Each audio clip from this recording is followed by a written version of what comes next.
We have a special session lined up today on protecting the SMEs from the threats of cyber attacks. We have Chairman of our ITS Committee, Amit Paranjpe, chairing the session. Mr. Naveen Kabra, who is the Director at Pune Tech, he will also be with us and relaying the questions to the expert, that is Rohit Srivastav. I don't have to introduce any one of them. They are pretty well known in the IT and broader social circles in Pune and almost pretty much all over the world. So just a few words about MCCIF. We have been in service of industry, trade, commerce and agriculture over the last 87 years. And we have a pretty vibrant IT committee. Which took off way back in 1996, while I was very, very young in the chamber, just about a year old in the chamber. So from then on, right from making a strategy paper, making infrastructure happen, making the right policies at work at the local, state and national level, making the promotional efforts for Pune to be the IT destination, and promoting the IT companies from from Pune to the world, as well as over the last one odd decade, we have also made some efforts on increasing IT adoption in the manufacturing sector and other sectors as well, particularly the MSMEs as well. And in the last 1.5 years, we have done focused events on Industry 4.0, in artificial intelligence and data analytics and quite a few other things, which have wide-ranging implications for other sectors as well. And the IT committee is kind of a funnel to other committees of the chamber as well, whether it is the SMEs or agriculture and innovation and so on and so forth. We are kind of restarting a few of the activities after the pandemic is somewhat behind us. We are still in the midst of it, but we want to get on with the normal business as soon as possible. So this one is an effort in that direction. And Rohit is again no stranger to the chamber. He conducted an event for the SMEs last year on this very platform. So welcome to all of you and also to all the participants. I see almost 60 participants here in already. Who have gathered here to try and decipher and understand somewhat protecting the SMEs from threats of cyber attacks. It will be basically a Q&A anchored by Amit sir and Naveen sir. I will be in conversation with Rohit. So basically 4 or 5 topics. What ransomware attack is, why should you worry, what should you do about it, what precautions you could take, and what is the equivalent of social distancing in the cybersecurity space. All of this and much more will be in store for all of us, and I'm sure you will get benefit out of all the expert knowledge that is coming in. You can definitely keep putting your questions in the chat box there.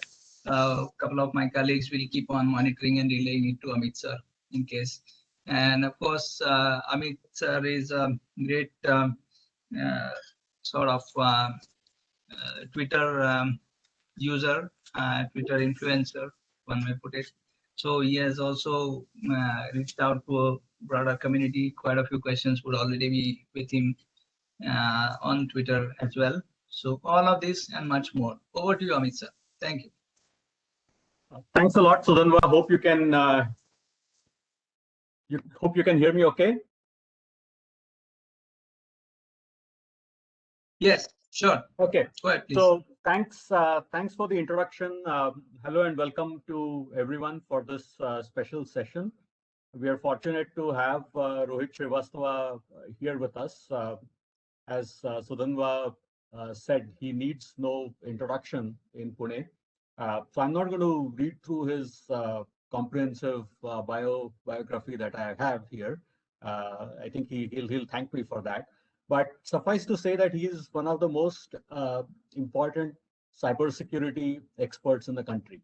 I think that probably will give you an idea about his background. He's an advisor to various companies, government agencies, defense agencies. He has consulted with many academic institutions when it comes to designing their curriculum. He's been a speaker at many events, including TEDx, and at many institutions. And he's also an author of a recent book about cybersecurity that he published a few months back, which is available on Amazon.in. So I think I'll just summarize his background in these short lines instead of going through the full bio. Another even shorter introduction for Naveen. Naveen is my co-founder. We have been working on a bunch of different startup and other community tech related initiatives for over 12 years. We go back much longer, 30, 35 years to our college days. And Naveen, in addition to our startup work, has also worked a lot on various education related initiatives. He teaches many online courses across a variety of different areas. Of course, he's a very well-known computer science expert around Pune and beyond Pune as well. So the way we are going to run this session today is I'll kick it off, and then Naveen is going to do most of the discussion with Rohit. And then after about 45 to 50 minutes, we will switch to the audience Q&A as we get here in the chat box as well as via Twitter, right? So just suffice to say that, ransomware is something that is a new term that many of you may not have even heard, or many of you would have not heard a few months or a year or two back, right? And we talk about cybersecurity, but ransomware is something new. And today's session, while it is going to cover general cybersecurity, we want to focus more on the ransomware aspect of it. And one of the reasons why this topic came up recently is some of you may have read a few weeks back about this big incident that happened in the United States, where one of the most important oil pipeline companies was shut down by a ransomware attack, and that resulted in major gasoline and diesel shortages in many parts of eastern United States. So what is ransomware? Ransomware is, as the name suggests, it's something that a hacker can do to your systems. They can either crash your system, they can either lock out your system, or do a variety of different things that we will learn. And you can't do anything about it if you haven't taken the right precautions, which we will also hear about. And then, like any ransom, the hackers who are anonymous will demand some money to undo some of the damage that they have done, right? And this is a growing problem, not just for large companies, for many small companies, which is what we are going to talk about in today's session. So I'm going to start with my first question for Rohit, and then let Naveen take off from there. So Naveen, Rohit, can you briefly talk about what is ransomware and what is it? Why is it important for even SMEs, forget big companies, to be at least aware of this right now? So while we are waiting, let me just talk about why this has suddenly become so important, right? Like Amit said, the entire east coast of US fuel supplies had to be shut down because of this ransomware attack, and people were filling petrol in plastic bags to hoard it. But that wasn't just yet, right? Immediately the next week after that, the Irish National Health Service had to be shut down because of a ransomware attack. Immediately the week after that, the largest beef and pork processing company in the world was attacked, and supplies in 3 countries were affected. And news has just come out that they ended up paying $11 million US dollars to get their data back, right? So this is a serious problem, but not limited to just large companies like this, which makes the news, right? It is attacking small manufacturing companies in Pune, CA firms in Pune, and the effects for them are even more devastating, because if your entire business shuts down, some of these companies come close to being bankrupted, right? So let's see, is Rohit? So Naveen, I think one of the things, I mean, maybe you can start with this, right? While Rohit rejoins after his technical issue is sorted. Can you define specifically what is ransomware? Yeah, so specifically in context of even a small company. Right. See, basically in any company, I mean, if you have a virus attack or a malware attack, which does the following, right? It makes your computer unusable.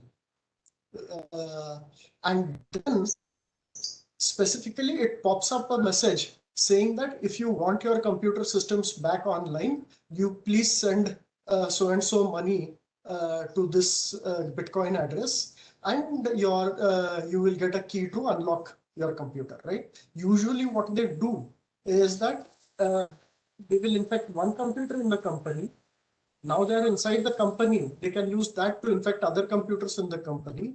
And all the infected computers, the virus, it encrypts all the data, right? So now, without the encryption password, all your data is gone. Not just that, but if you have a file server or a cloud account or something connected to your system where you have stored, even more data or a database, all of that gets encrypted, right? So literally your company comes to a standstill and you cannot do your business until the data is unlocked, right? And the security, I mean, the encryption of these things are so strong that there is no other way of getting the data back unless you have passwords, right? So backups. So either you restore from backups or you pay the ransom. So that is ransomware. In effect, they are stealing your data, and Yeah. then essentially, I mean, if it was a physical world, they are actually entering your offices and taking your important files and Correct. taking it somewhere else, and then asking you Correct. for some money for them to return that to you. Yes. In the case of digital domain, they don't have to physically move it. It's still very much there. They just lock it up digitally Correct. with a password that only they know. And then you're stuck. You pretty much, you don't have anything else that you can do unless, of course, you have backups, right? Correct. And that's something that we will talk about, I guess, with you and whenever Rohit comes back, the importance of backups, right? But one Yeah. of the things that we were discussing this morning as well, right, is I mean, cybersecurity has been something that has been talked about for over 20 years, over 2-3 decades for companies, even small companies. But ransomware is a relatively new threat. Earlier, Yeah. we were just dealing with viruses that created all kinds of problems, but this is becoming more specific. So why have we seen this surge in ransomware specifically in the past, recently, past 2-3 years, I would think? Yeah. So, by the way, ransomware is not necessarily a very new threat, but publicity is a little new, right? Usually what happens is that if due to some attack, your customer data gets stolen, then by law, you are required to report it and tell your customers about it. So those things get publicized much more, but the damage is not as bad. Whereas this one, the only thing that is affected is that the company's operation. So the company doesn't have to publicize it and it will try not to publicize it. So there is a lot of it has been happening for a while, but it never got publicity. But you're right, it has significantly increased in the last 2-3 years for the following reason. One is the rise of cryptocurrency, right? Without cryptocurrency, think of the problem. I mean, if somebody asks for a ransom, how do you pay them, right? In the old days, the only way to give a ransom which was not traceable would be to give cash in person. But as soon as cryptocurrency came on the scene, people from Russia can ask you to pay a ransom in Bitcoin, right? So, hello. Yeah, go ahead. Naveen. Yeah.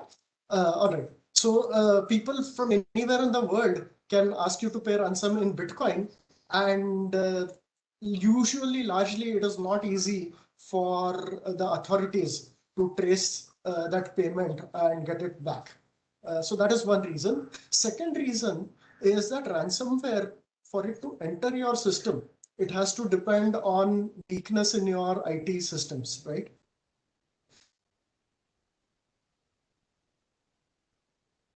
And as soon as from company from all over the place has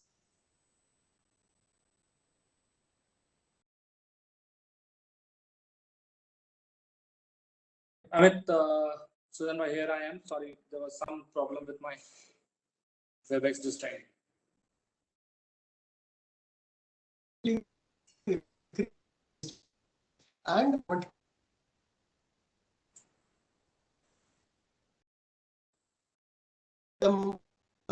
we also talked about why it has increased in the last couple of years.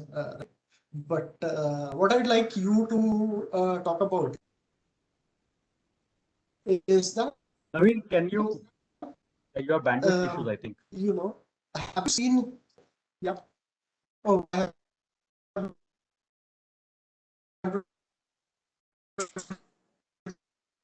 Okay. issues. We are not able to.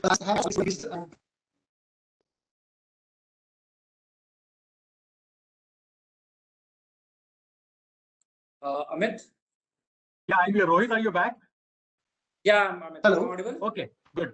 Welcome back. Okay. Naveen, Rohit is also back, right? So you can start the conversation with Rohit. If the bandwidth is a little low, you can switch to just audio. Yeah, okay. So, Rohit, question for you is, have you seen attacks on small companies increase in the last few years? And what kind of companies get affected by this? Okay, so and Naveen, interestingly, what has happened in last few years, what you've seen, there are a new set of attacks coming on small companies because of one of the biggest reason everybody has started working from home. The moment they have started working from home, earlier they were in a shell. They were kind of okay, but the moment they started working from home, the change in the working habit actually cause a problem wherein right now they are not in a position to secure the work from home in a better way. And that has caused the problem that attacks on these smaller companies have started being visible now. So there were attacks even in past, but now that it is more prominent. Yeah. So let's focus on small company attacks for most of this talk. Can you walk us through what happens in a typical small company attack from the time they discover it until the time they are back to normal? Okay. So let's take a very simple scenario, and this is coming from few anecdotes out of Pune only. Yeah. Suddenly the work from home started, and they wanted to access the machine, the server, the desktop which is staying in the office, trying to access that and connect to it and use it. So the easiest method known to everyone was just enable the RDP or the remote desktop protocol. Yeah. And simply do a remote desktop to their computer. But then there was a firewall already in place. So the firewall administrator went ahead and created a rule to allow RDP from outside to inside. Yeah. Now, on the technical front, RDP or the remote desktop protocol itself was found multiple times vulnerable in last few years and became a source of ransomware to infect or the malware to infect. Yeah. There were a variety of, some of them or rather most of them were ransomware, but not all. These used the vulnerability in the remote desktop protocol to attack. Yeah. Yeah. And these problems were fixed by Microsoft, but Yeah. as a company where there is no process of security hygiene to be maintained, the patches and the updates were not done on this system, which kept it to be vulnerable, and then the attack became successful. Once the attack happens, the attacker goes in and tries to look for a few days what all is there and where all is the data. Once that data is identified by the attacker, then they start encrypting everything, including your backup, so that you are in a more of a position to pay rather than restore back from your backups. That has been a general habit of ransomware in last few years, so to say. Once your data and all the connected backups are encrypted, then they encrypt your actual end machines and start giving you the pop-up or the note that now it is time to pay. From there are two options. If you are able to recover or if you're not able to recover. If you're not able to recover, the only option left out is to pay and get your data back, which not in all the cases when you pay, you get your data back. But if you have been able to recover it from your older backups and stuff, then you're back into business. The problem which has happened is, as we can expect, no honor amongst the thief, the chances of getting your encryption key back is low. During this whole process, they would ask you to send an email, they will ask you to send a encrypted file. They will pick up your encrypted file, decrypt it and give it back to you to show that, okay, yes, we have the capability of decrypting the. But that does not mean that when you pay, your data is coming back to you. Another interesting thing which has happened in last 1 year, so to say, is the moment they start encrypting your systems, they also start copying the data onto their server. So there is data encryption and then there is data exfiltration. They copy the data and take out on their server so that they can ask you money for two activities. A, to give your data back, and B, not to leak the data out. So that's, in a nutshell, is the whole situation. A lot of people I know who have, after getting ransomware, took the ransomware key, decrypted their data and went on their life again without taking precaution of what could have gone wrong, what caused the they could be doing now to fix it. Without thinking anything on that, they just went ahead and back into their lives. Okay, so let's look at these step by step, right? So first question is that, how can the backups themselves be encrypted? And if the backup is on the cloud somewhere, then isn't it safe? Okay, so earlier ransomware was suddenly a file came, a link in the email came, an attachment came, or the protocol was exposed and which caused the damage. In the later terms, people went ahead and understanding your network before encrypting everything. That's what the attackers were doing now. In this scenario, what they started also doing is looking how do you maintain your backup. Now, a lot of people come up to that, okay, I have my online system under which I can maintain my backup. My cloud provider will maintain my backup. Remember one thing, not in all the cases, file history on the cloud is a default option. In many cases, you have to go ahead and pay for it so that the file version history is maintained. So if the file version is not maintained on the cloud and your system currently has all the file encrypted, your backup process will keep delete your older file and save it with the encrypted files. Okay, so your backup is going to now, if you don't enable versions on your backup, then your backup will also contain encrypted versions, right? Correct. Yeah. One more thing you said earlier was that somebody will go in there and they will look and see what all is going on and then they will carefully plan their attack. So does this mean that an actual human somewhere has access to your systems and they're able to poke around and look at things, and B, maybe they spend 1 or 2 weeks planning all of this before the final thing pops up on your screens? Okay, so we live in the world of automation, so majority of this thing is using the interesting keywords like artificial intelligence and machine learning. People have used those things to these to get maximum information automatically. Yeah. Once the information is available, then it is on the attacker. They prefer to look at the larger fishes. So it's like in the fishing, try to bait the larger fish, right? So they would try to look at the large, and the moment they realize that they are in an organization which has more muscle power to pay, they would spend more time, and at times the forensic investigations has identified that even up to months they were lurking in the network before actually starting the encryption.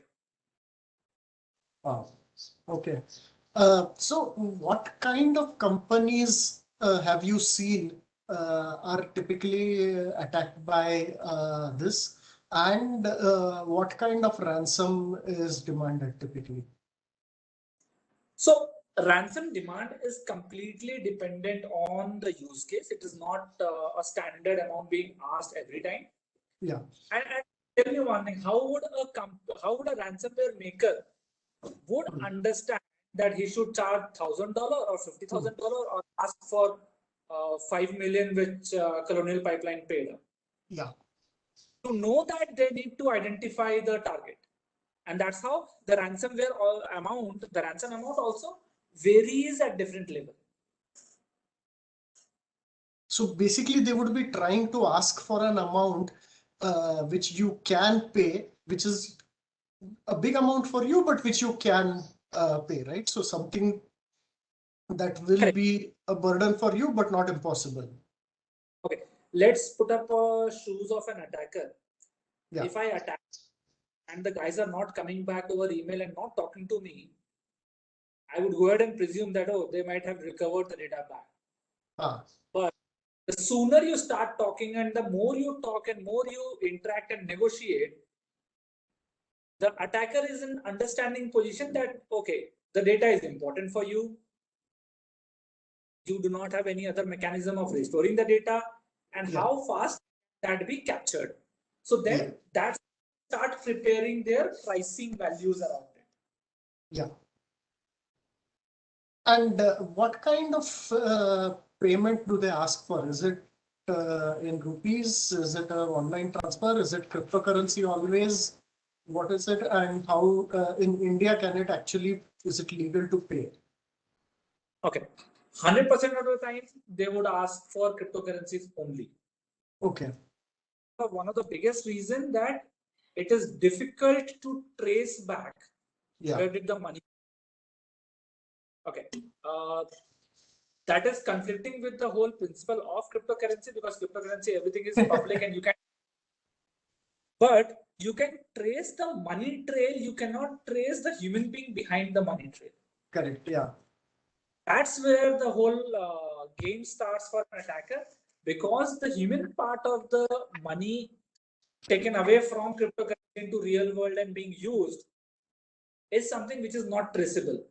And that's why they start and they ask for only cryptocurrency. There were times we had seen a lot of people went ahead on asking for some other currencies as well, including Moneros and Ethereum and Ripple. But ultimately, finally came back to Bitcoin only. Okay. Because the big daddy of the currency. Let me jump in here with a very quick follow-up to that, right? We're talking about these. We're talking about these hackers or people who are doing this, right? But can we, Rohit, define who they are, or where are they from likely, or do we even know where they are coming from? I mean, mostly these are across international boundaries is what I would think. Right, that's a correct assumption that they are across the borders and practically a globally transparent mechanism. You don't know which countries they are coming in from. Many cases, see, one of the biggest problems in the cyber attack is attribution. You cannot attribute something to a human being that, okay, this has come from China or Russia or North Korea. All of these are speculations. So who is getting benefited? It is created a scenario that, oh, looks like this is that particular country who's attacking. Plus, there is a concept called as TTP, or tool tactics and procedures. Using those identification of tool tactics and procedures, if you know that, okay, this kind of a attacker who is generally from North Korea, he first sends out a phishing email and then sends out a word file, and inside the word file is the encryption algorithm. That's how they infect. So this is a complete methodology, or a TTP. These TTPs help identify to a greater probability that who could be the attacker. It is never 100%. this is like in detective novels, there is a modus operandi, and based on the modus operandi, you kind of guess who must have done it. But this is not proof and this is not for sure, correct? Correct. Yeah. So after an attack, right, what are the first things you do? One is in terms of protecting yourself, and second is in terms of say, involving the authorities or informing them or whatever. Okay, so one thing we all know that even if we go ahead and raise a complaint to the police, the chances of any support coming in from their side is minimal. Okay. But it is very strongly and highly recommended that we should go ahead and report the crime. Okay. Because you might be in a position to help others, or in a way, the whole statistics which is getting built, the action which is being taken around can be created with the information. See, it goes back to the same thing. Why do we do the census counting, or how many people are there in the country or in a family, and government, the NSSO does data, right? Yeah. Those kind of information put together helps you reaching a situation where you understand what is the policies which is required for the people, how can we make it better for them. Yeah. So similar. This is actually a good point. Good point. I just want to step in and point out something important here, which is that in the US, only recently have there been these high-profile attacks, and the companies have reported them. And as a result, the US government has now escalated ransomware attacks to the same level as terrorist attacks, and that's why different levels of the government are getting involved. FBI is getting involved, and that's how they even managed to get most of Colonial Pipeline's money back, right? So what you are saying is that even if reporting isn't going to help you immediately, it is important to do so that authorities are able to take it more seriously, more budgets are allocated, and more data is built up, right? That data helps taking things seriously by the government and a lot of authorities, the way you gave a right example of the US. Yeah. So then you also asked, go ahead. You asked about paying and the legality of the payment of. So remember when we last had this call, this question also popped up. So I actually went ahead and spoke to a cyber lawyer from Supreme Court, a very well-known person. A lot of people, Mr. Pavan Duggal. I spoke to him about this in a length. Is it legal to pay for the ransom? No, it is not legal. Is it illegal to pay? Yes, it is illegal. Okay. Why illegal to pay? Because you are contemplating for an illegal act. The money you're paying is for an illegal purpose. Yeah. So that is illegal. Now, a lot of companies went ahead and showed these expenses into their books also. Okay. That, okay, it was an expense on my company. Remember, you cannot show a ransomware payment in your book of account or in your tax refunds. Because these are not legitimate expenses, and these will be termed as Hawala transactions only. So you cannot have it in your book that you paid a criminal somewhere in some other country to help you, to provide you a service, and the service is restoration of your data. So the way you cannot give a check payment to a kidnapped person, similarly you go ahead and do a legal transaction.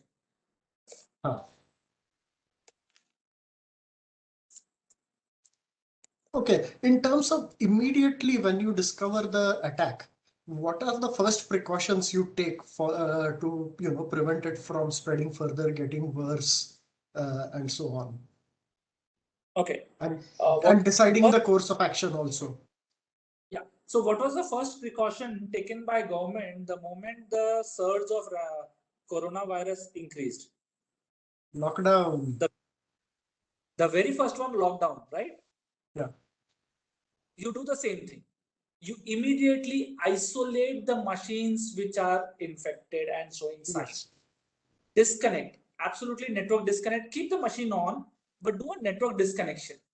Lockdown and social distancing is the solution to all problems, huh? Yeah. So the moment it happened, you do a lockdown and then do a social distancing between the infected versus non-infected. Yeah. The moment you do that, see, there is one question that should you turn the machine off or not? Yeah. And last, we have seen certain cases where forensic experts are able to get the keys from the memory of the turned on computer to decrypt the data because it was used to encrypt, right? Yeah. But then it is not 100% true now because in most of the cases, the encryption being used is also much better and everybody evolves, everybody improvises their software. So the attackers have also improvised their malware. So it's not that you would be able to recover the key from the memory, but the chances are high. Okay. So it is a good idea to keep it on, disconnect it from the network so that it is not communicating to anybody, so that it is not spreading the malicious virus, and then get talking to some expert who can help you and guide you from there. Okay. I'll tell you an interesting long story about the ransomware and how social distancing was not followed and it caused the problem. Everybody has heard about a ransomware called as WannaCry. Yeah. WannaCry, the bug which was used to spread WannaCry was fixed by Microsoft in March 2017. May 2017, WannaCry happened because nobody updated systems. One big news and people were aware now that, okay, there is something called as WannaCry and the solution is to patch your computer. Yeah. The whole month of May and June. In the end of June, there was a new malware, new ransomware called as NotPetya. Yeah. By the way, this was not a ransomware. This was a malware to wipe the whole hard drive because, again, not 100% accuracy in the attribution, but it is suspected that Russia attacked Ukraine. And by doing that, they encrypted all the data of the, or rather destroyed the data on the Ukrainian bank. Yeah. It came to the Ukrainian bank from a company which is equivalent to, say, Tally out here in India. Yeah. This equivalent company, which was making the product for banking and accounting called as MeDocs, their update cycle. So the moment a bank updated their system, because everybody says keep it updated, keep it patched, the moment they went to update, they were infected with the ransomware. And it did not stay there. From there, the bank in Ukraine, it spread to bank in France. From bank in France, it spread it to Maersk, the shipping company. From there, it got infection out there in LA port, as close as the JNPT port in Navi Mumbai. We live in a connected world, right? Yeah. And these are wild horses. The moment you lose them out, it would try to identify the easiest route to reach out to machines and start affecting them. Yeah. So even if we consider this as a pure cyber warfare thing between Ukraine and Russia, my one terminal in JNPT Navi Mumbai got hit in the collateral damage. Yeah. So that's the world we live in, and the solution is make sure that your safety measures are there. You are on a hygienic level there.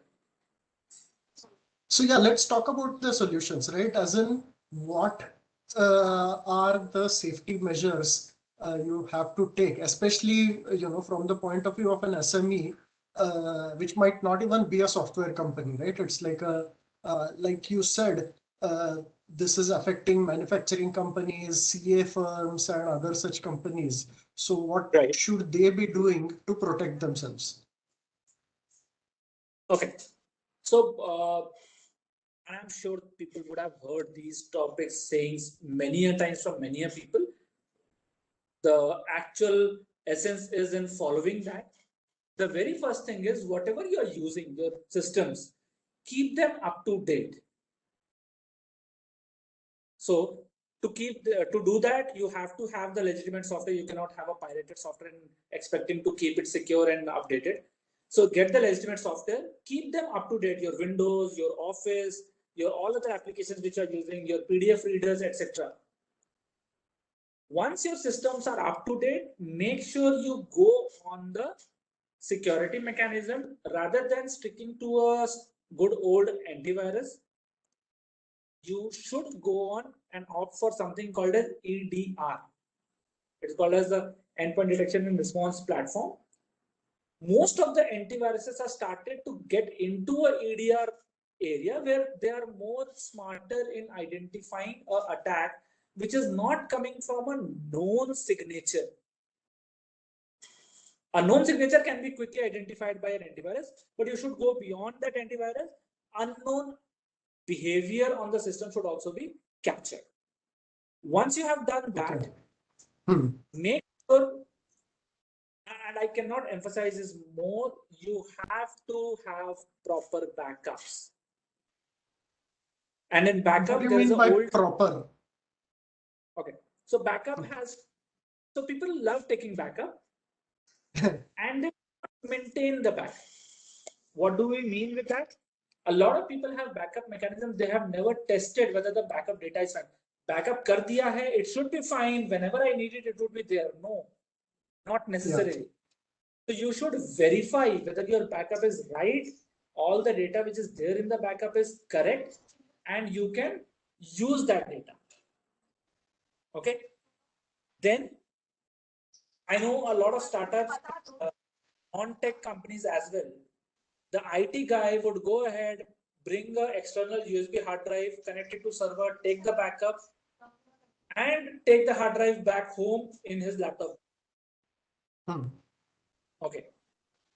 Fair enough, you are keeping the data offsite, but while you are translating towards work, on a bike, inside a laptop bag, you are actually carrying your data backup. It is a very fragile or a vulnerable method of taking backup. Okay. So there's a very common and easy rule for backup which is called as 3-2-1. I'll quickly explain what a 3-2-1 backup is. 3-2-1 backup means you have at least 3 copies of the data. 3 copies of on 2 different media types. If one is on cloud, second maybe on the hard drive, or cloud, hard drive, and a DVD. So you have a different type of backup, and at least 1 copy of backup which is not in office, which is not connected, which is offline, off-site, away from the physical location, away from the connected. Okay. So, but wait, why away from the physical location? If it is not connected, ransomware can't attack it, right? Ransomware can't attack it, but your backup process will not be sufficient just in case a disastrous activity happened there. A flood or an earthquake. Flood, earthquake, or any kind of, even a fire outbreak. Fire, yeah. So it has to be in a physically different location, and it shouldn't be connected to your network. It should not be connected to your network. A lot of people say, oh, we have a site and a data center on my DR site. I have a copy of everything, and I have a 15-minute syncing between my active data center and my DR site. The DR site. So the moment there is an attack, in 15 minutes, your DR site is also encrypted. Gone. Yeah. So if I have to give out solution, the primary 3 are patching. Yeah. AD plus EDR. Yeah. Back.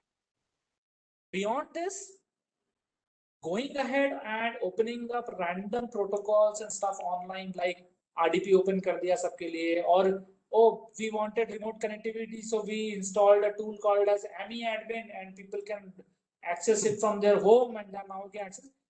AmiAdmin has been one of the biggest collateral victim or culprit, so to say, in a most of attack, because allowed direct access from outside to inside of the network. Yeah. There are other also who have got bad name in this, like the AnyDesk and TeamViewer.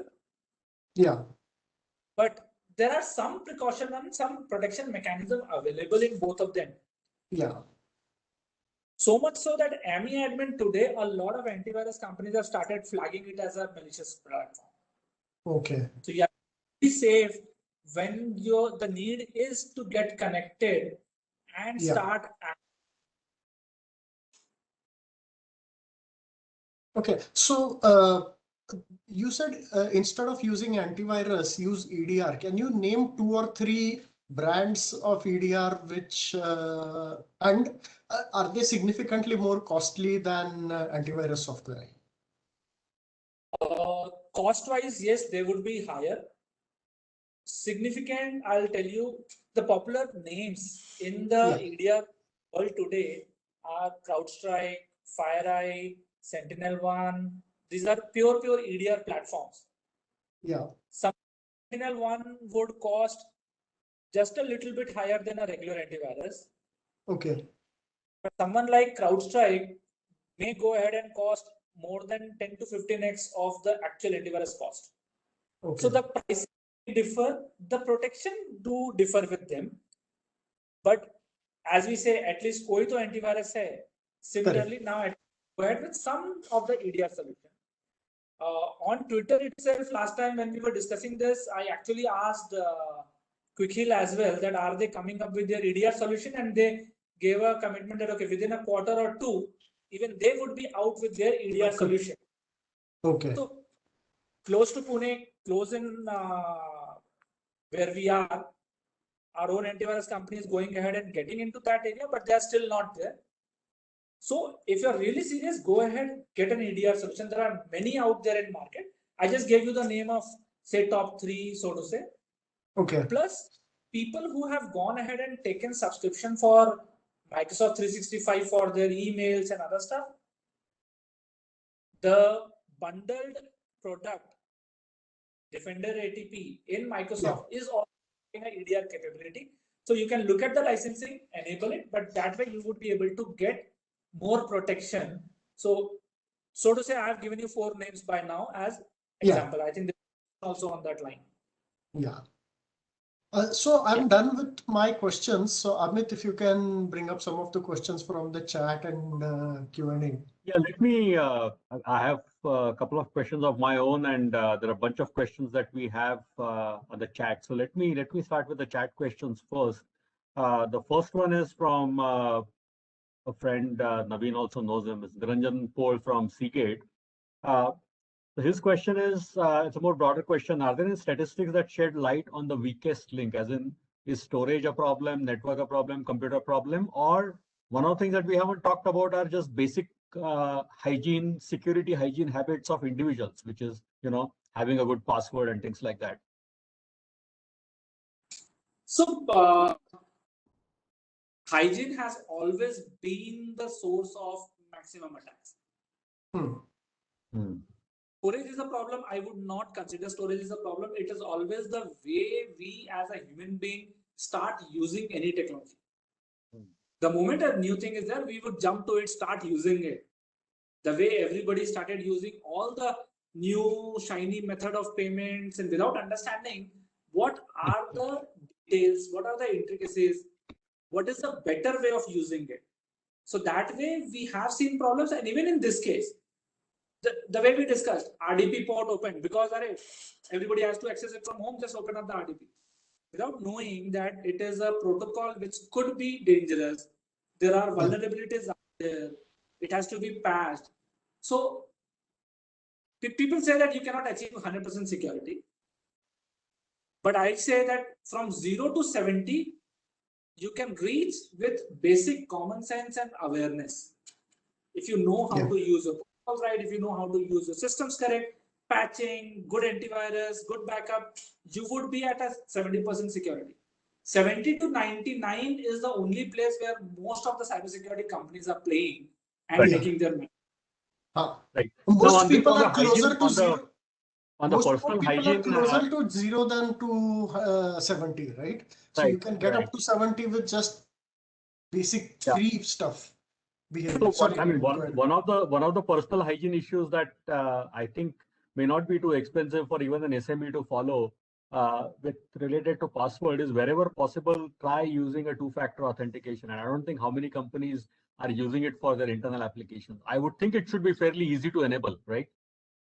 Amit, I'm curious why the companies, people have gone ahead and they don't maintain the mail servers now. So they go ahead and use either O365 or G Suite in most of the cases and have not enabled two-factor authentication, which is available for free out there.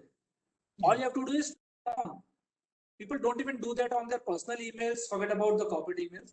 So those kind of hygienes, a good password hygiene, a good authentication hygiene using multi-factor authentication, and then a regular AV firewall backup patches itself will take care of a majority of the issue.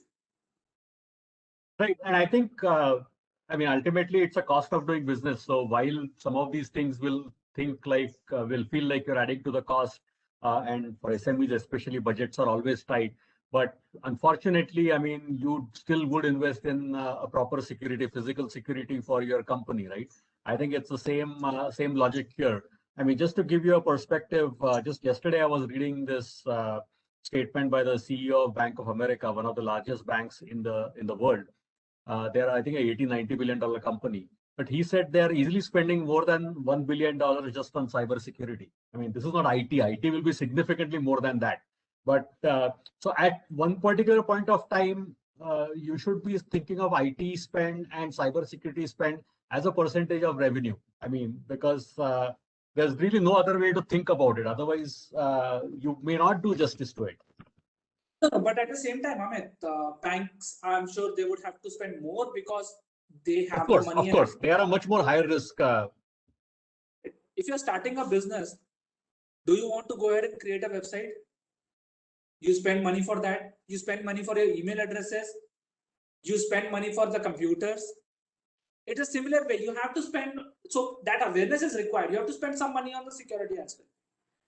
With growing risk and understanding the kind of work you do, like a medical research company doing a lot of cutting edge medical research, even if their revenues are low or the number of PCs are less, they may have to spend a little more on the security. Someone working on maybe a 5G technology, 5G becoming very active now, a company going ahead and doing something in that area will have to go ahead and spend more because the threat are high for them. Wherein a CA firm may think that I am not that in a risky situation, but suddenly think of it, a CA firm which was able to convince a very large company to maintain their records. Suddenly the risk increases. The more you risk, the more your protection should be. Right.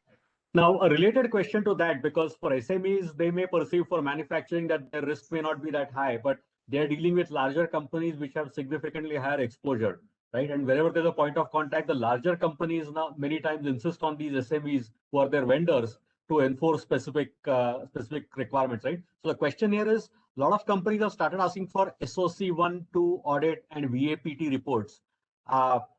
Could you explain the differences between these terms and relevance in terms of cybersecurity? Okay, I'll keep it short. There are different standards.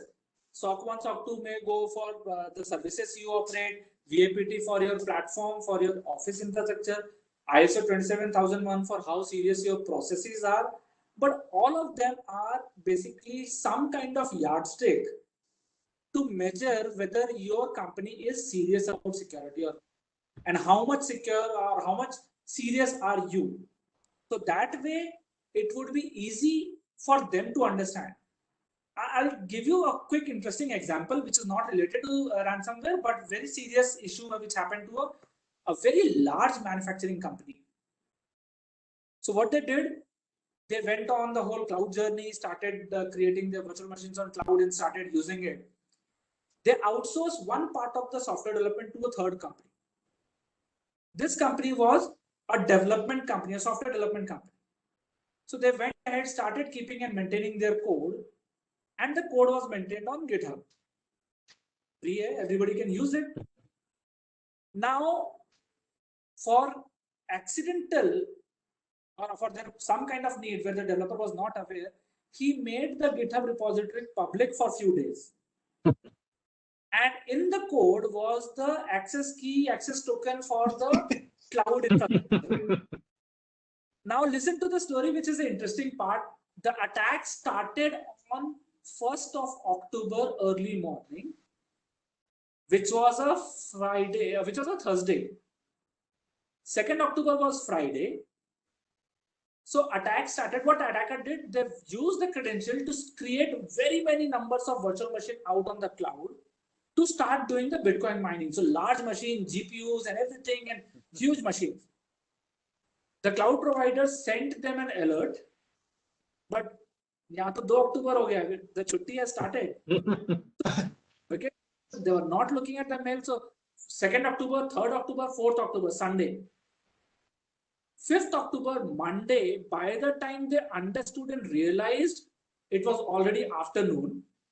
And that was the time when they started shutting those machines down and stopping the accesses. The total bill was 3.5 crore rupees for 4 days of huge resources being utilized on the cloud to Bitcoin mining. So they didn't steal data, but they used your machines for their purpose. Yes. Now the point is, what was the mistake? The human being, the developer did not know that opening up the GitHub repository to public access can have these issues. Yeah. And that's good to be around on the different forums and channels to see what kind of things are happening, what kind of attack did happen. So being aware is the most important, right? And that's where you would get to know that, okay, this is a mistake. Let me not do it. Let me not put the code out there in public so that anybody can see it. So one of the things related to this audit, since there's a term audit in this particular question as well, I have a follow-up on that. You mentioned about cybersecurity software and antivirus and EDR, but are there specific services, and especially since we are very Pune-centric right now, many of our audience is from Pune, are there specific companies that SMEs can go to get some kind of a, an audit or a risk assessment of, many of them don't even have specialized experts in terms of cybersecurity inside the company. Is there anything they can rely on, any external companies to do? You have pushed me into a self-promo zone. That's okay. We'll allow you. We'll allow you that. We'll allow you that much. For hosting this free session, we will allow you that much. No, I would keep it very short on the self-promo side. We as a company do this, and there are a lot of companies who do that. We provide a virtual CISO service, which is called as Virtual Chief Information Security Officer, to set up the security posture of a company. And it's not only me who you can get in touch with. There are other people who provide. Yeah, but see, that's good to know, because I mean, small companies can't afford a full-time expert here, so they have to rely on these kind of external services. I mean, there's another interesting aspect to this. A person will not join you as a full-time CISO because he doesn't have a career path in your company. Correct. Or if he would run away and look for a new job. So a lot of companies benefit from a virtual person who can actually take the whole consulting, put in junior, get the things done. But these kind of ISO or VAPT as it is called, or a lot of other services are provided. There are a lot of companies who provide this service, and many of them are smart enough to guide you in the right direction. Go ahead, don't be afraid of taking help. Tell me one thing, how many times a company has recruited people and taught them physical combat and gunfiring and then assigned them as a physical security guard? You don't do that, right? Never. Yeah. They had a security. Yeah. But at the same time, they think, oh, we are an IT company or we are tech savvy, we can handle this on our own. It's the same analogy I can give that, okay, you may want to consult someone who has knowledge and experience in this area. That's good to know. And I think that's good for companies here to also look out for these kind of services, right? Another question that has come up related to this, this is an interesting one. Are there any insurance companies which provide insurance coverage for data and applications? That sounds like a very risky business. Yes and no. Why? Insurance company actually went ahead and gave insurance against this area in past. But then looking at the magnitude of claims coming up recently, because the company is like, oh, we have taken insurance, I don't have to secure things anymore here. And then insurance company kept underwriting a lot of such risk.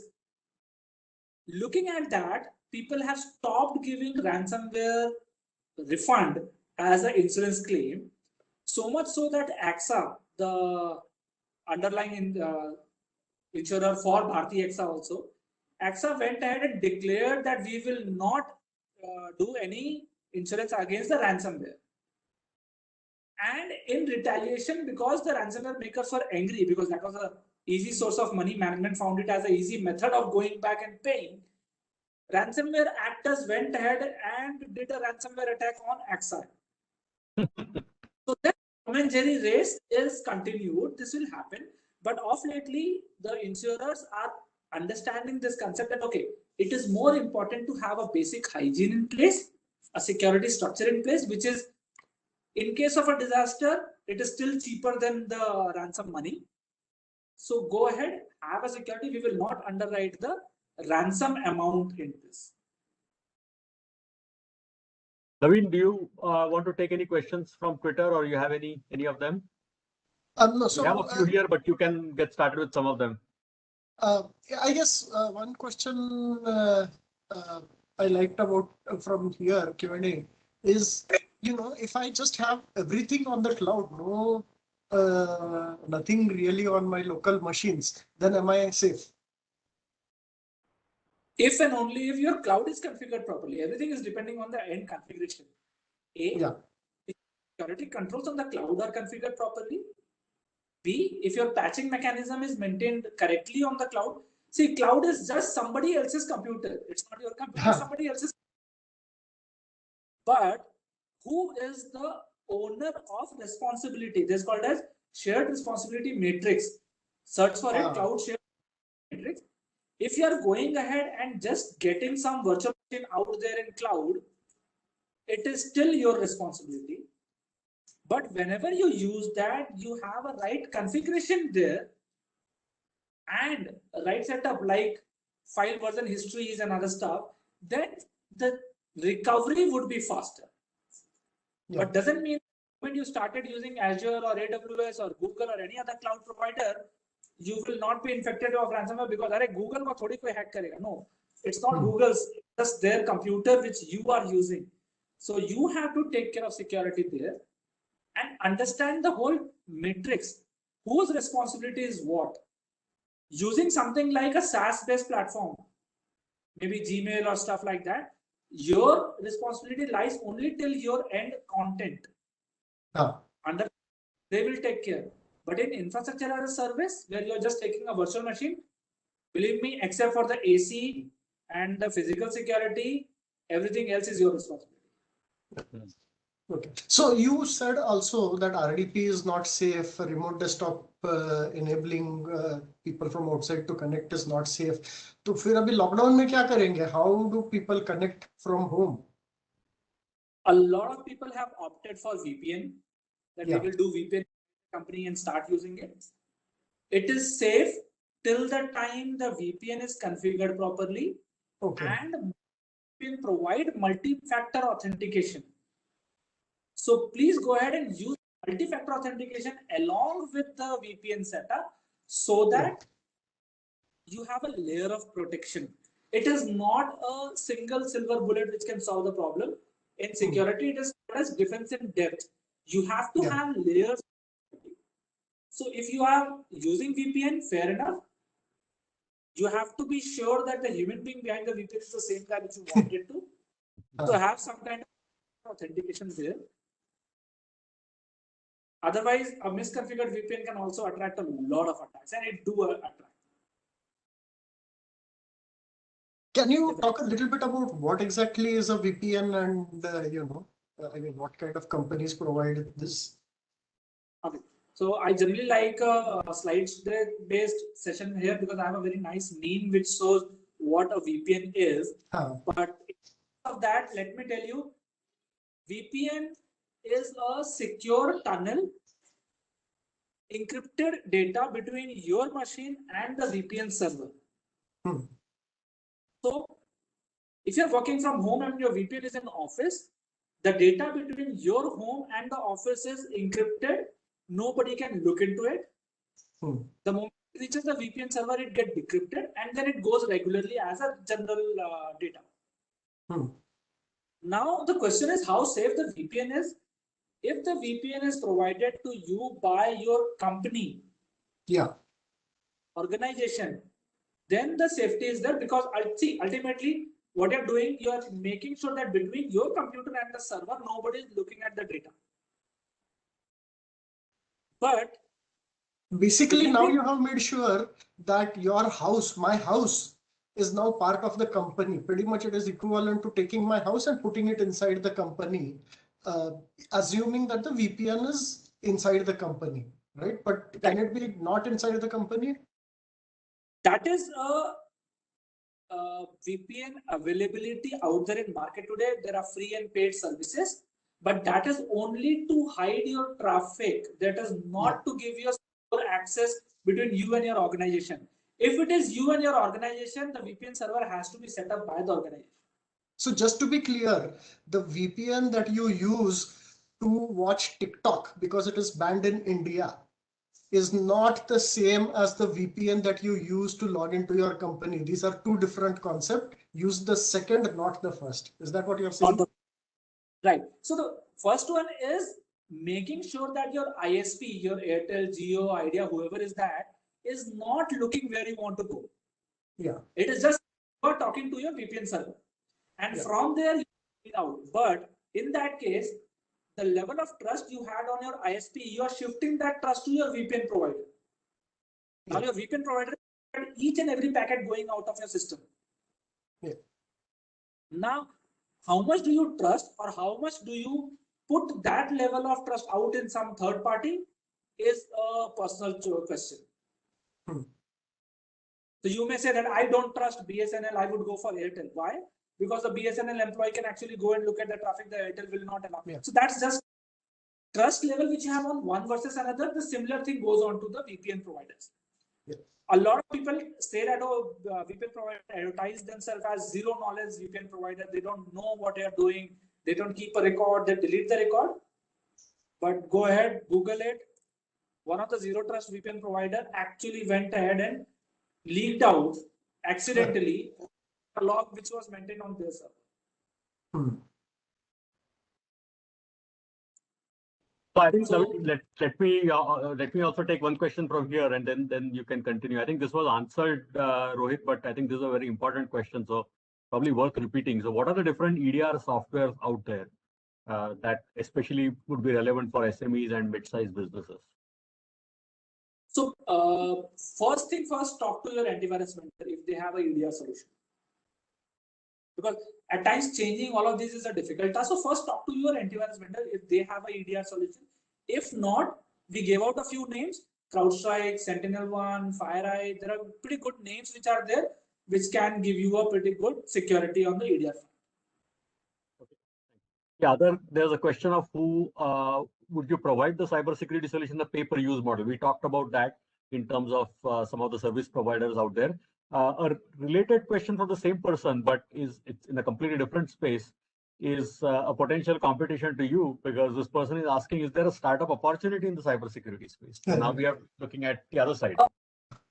Yes, and there are a lot of startups coming up in this area. There's a pretty good opportunity. The point is, before going to the customer, have your knowledge in the right place.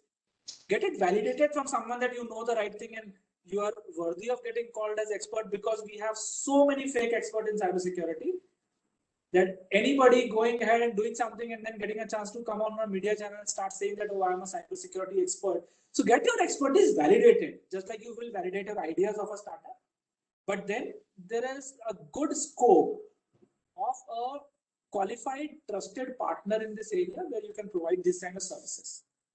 So let me ask my own question, since we are now switching to startups and studying some of this, right?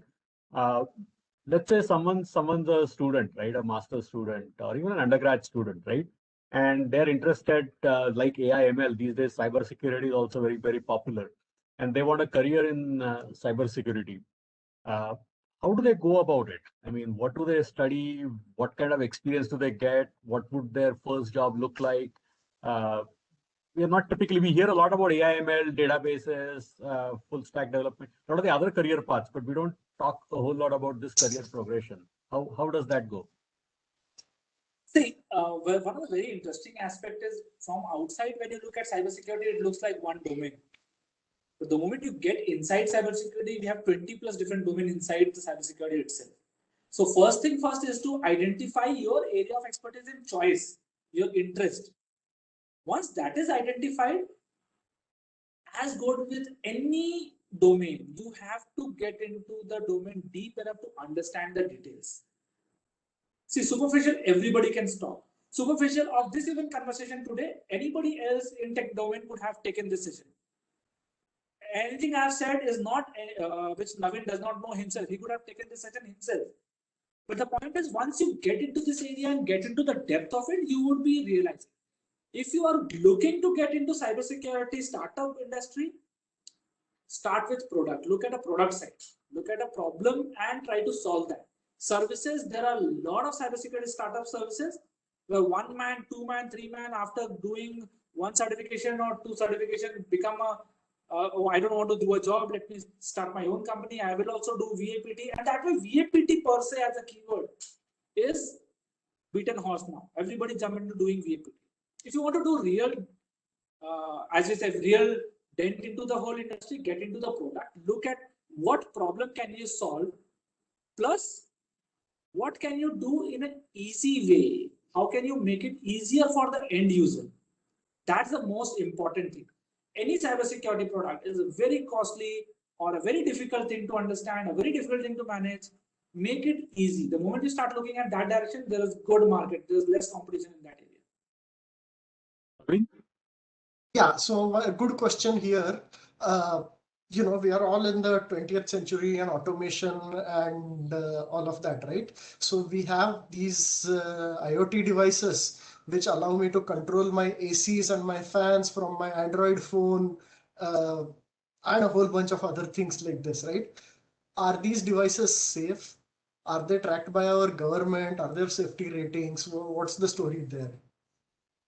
Okay, safe. If I have just one word to say, then I would say no.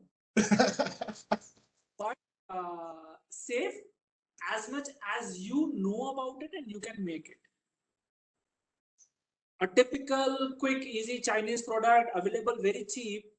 If it that cost, you would be wondering how much security would they have added in it. So that risk lies and it's always there. Now this security has two parts to it, the security versus privacy. So let's stick to the security part of it first. The application which are getting built up, they are quick and easy application, banaya and ship it, put it onto the Play Store. Not much security tests have been done behind that, and if it is done, that's very good. Then how do you configure it? If you're just connecting it into your home and your complete home network and your Wi-Fi network, everything is one. So technically, there's a big chance of one device talking to another device, because these are very chatty boxes, right? They keep talking to each other and getting. So that's where your home mass storage, data storage, your laptop, your phone, and your Amazon, Alexa, and stuff like that. So everybody can talk to each other. Yeah. The chances theft is higher in that environment. But if you know how to configure, if you can do the social distancing inside the house on your home Wi-Fi network, then from the security point of view. Now comes the privacy part of it. I always consider these smart devices as a spy which you spend from your own pocket and bring them home. It has been identified and is been there in news. Each of the smart things, so may it be Google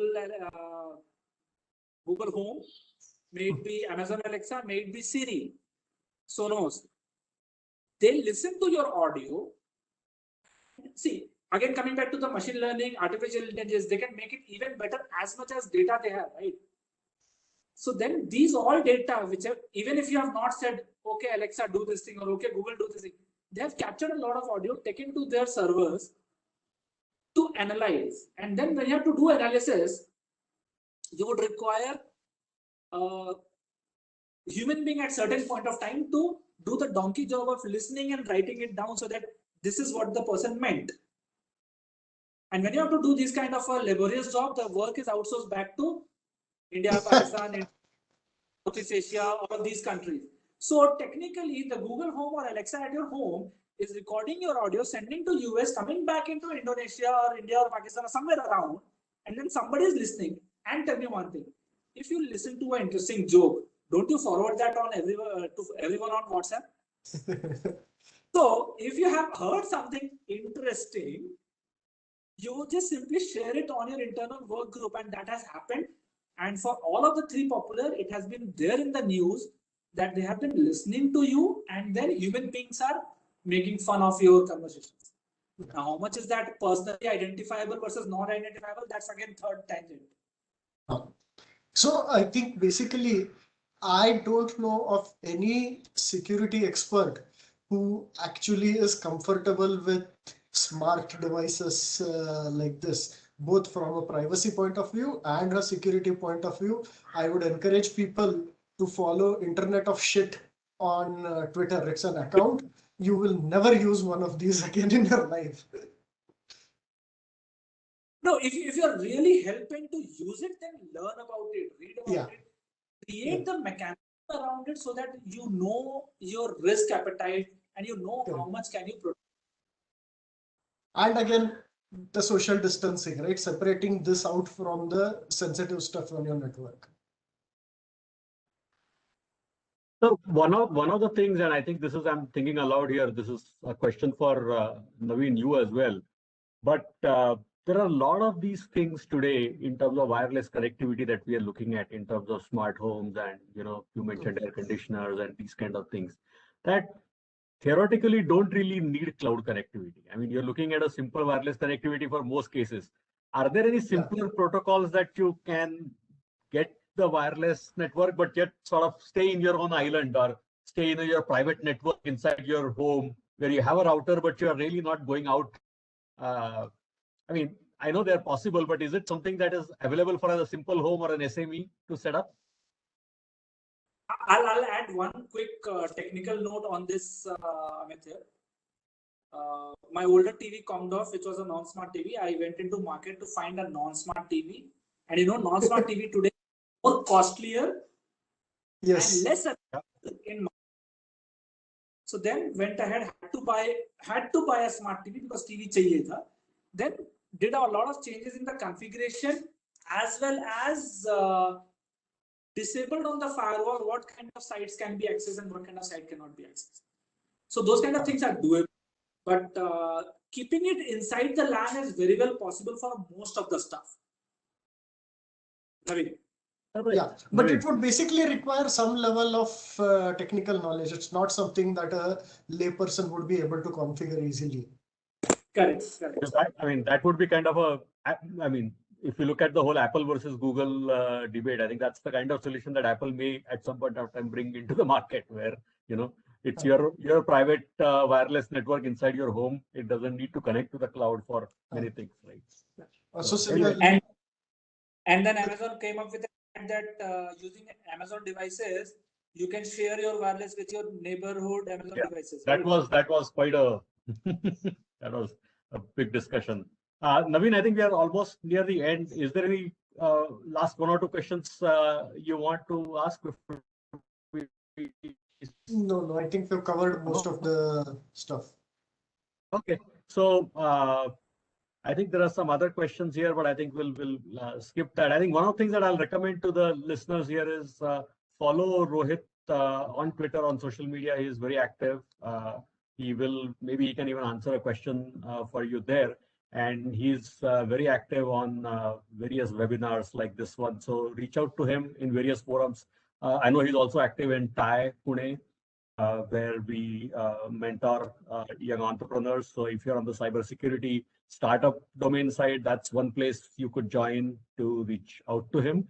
So there's a lot of information that we have tried to convey in the session today. Obviously, we can't cover all of it, but the key point that we wanted to make today for SMEs, which typically represent the bulk of MCCI membership here, and even for others, is this is a very important area, not just cybersecurity, but specifically the ransomware attacks that we've been talking about lately. And it's not just something that happens to a big company; it can happen to a small company as well. And the answer is it's common sense. You do the things that you know that need to be done in terms of basics, getting the basics right. And it's like a physical security. You can never get it 100% right. But even if you go from 0 to 70% or from 70 to 90%, your risk is significantly lower than the others. Because remember, the hackers and the attackers are looking at easier target, right? If you make yourself a little bit difficult to find, they will not spend time on you and they'll go for an easier target. What is ROI? Right. Correct. So exactly. For attack, important. Yeah. So they come out of their time. So you don't have to outrun the bear. You have to outrun the slow. Exactly. So you just need to make sure that in your pack you're not the weakest link, right? That's enough in many cases, right? So once again, thanks, Rohit. One thing I'm going to request you, I've been seeing your book. I briefly mentioned about it just behind you. If you can show that book, this is not going to be self-promotion because this is a book that I think is going to be very helpful. And briefly talk about in 2 minutes about that book. What is it that you have covered in that one? So this is the one, the book, my choice. That's the name of the book I kept. It was basically a attempt to answer a lot of these kind of questions itself. Because a lot of people have asked me, oh, I've got a phone. How should I keep it safe? Oh, but what should I do with my browser? Oh, but with my browser, I use social media. So what should I do? So I kind of combined everything into one book. Idea is, and the book is written in 4 different phases.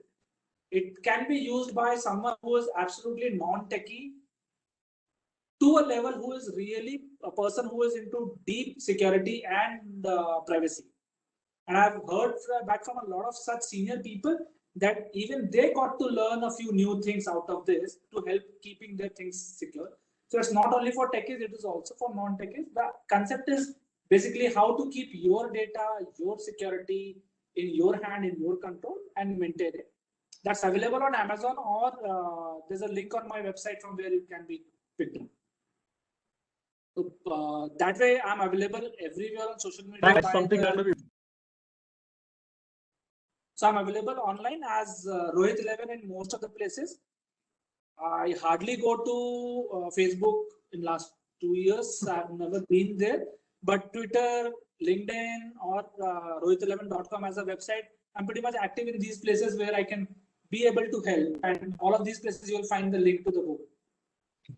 So thanks once again, Rohit, for your time and your guidance to all the listeners here and your ongoing efforts to educate people in this area. I know you have been very passionate about this for the last 15 years, at least probably longer.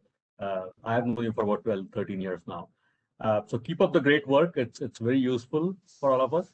Also, thanks to my friend Naveen for anchoring this session and asking all the questions. Thanks, Sudhanva. Unless you have any closing comment, we can close the session. Thanks, Amit sir, Naveen sir, and Rohit sir for this wonderful session. Let me also thank my colleagues Amol and Amit who have put this event together, and all the participants. So stay connected and to keep posing your questions in this regard and so many other aspects. So we'll try keep some events as relevant as this one in the going ahead. Thanks a lot. Thank you. Okay, so Yeah. Put it on to social, you can just directly write it to me. I'm just writing in my email ID. It's easy, rohit@rohit11.com. So in case somebody want to reach out one-on-one rather than going on public on the social media, can do that. Okay. All right. Thanks everyone. Thank you. Thanks, Sudhanva. Thank you. Bye.